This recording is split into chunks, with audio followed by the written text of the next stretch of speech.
The return of Liberal Democratic Party leader Shinzo Abe as Japan's prime minister may become a headache for South Korea's next president. Our correspondent Yoo Jin-jung explains why a bumpy road lies ahead for relations between the two countries.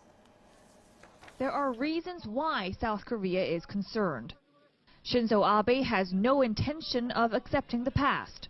Japan's next prime minister said he wants to review the 1993 Kono statement, in which Japan's chief cabinet secretary Yohei Kono acknowledged that the Japanese troops forced comfort women to Japanese comfort stations during the Second World War.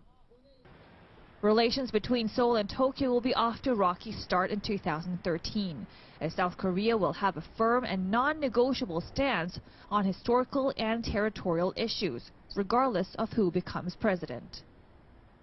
Leaders of both countries will have to take special care to ensure historical issues do not become an obstacle to develop future-oriented ties. Dokdo is South Korea's indigenous territory historically, geographically, and by international law. So this is not a negotiable issue.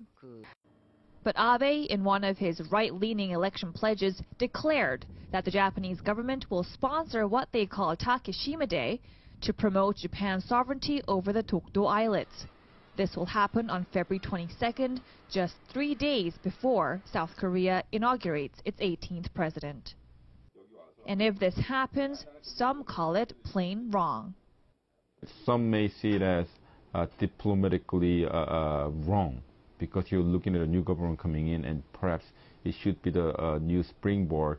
But Japan essentially, dumps a lot of bad stuff on, new government's face. It has to be really honeymoon period for any new government to come in. The country's foreign ministry spoke on Tuesday that South Korea's message on history will not change. South Korea's position is consistent and clear. There are areas like history that we cannot yield. Our principles are solid.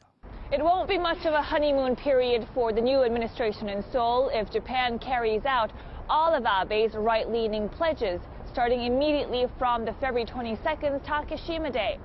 And there's more to worry about as Abe plans to amend the peace constitution to exercise collective self-defense rights. And it's most likely that he will continue to pay respects at the Yasukuni Shrine despite its neighbors' concerns. Yoo Jin-jung, CCTV, Seoul.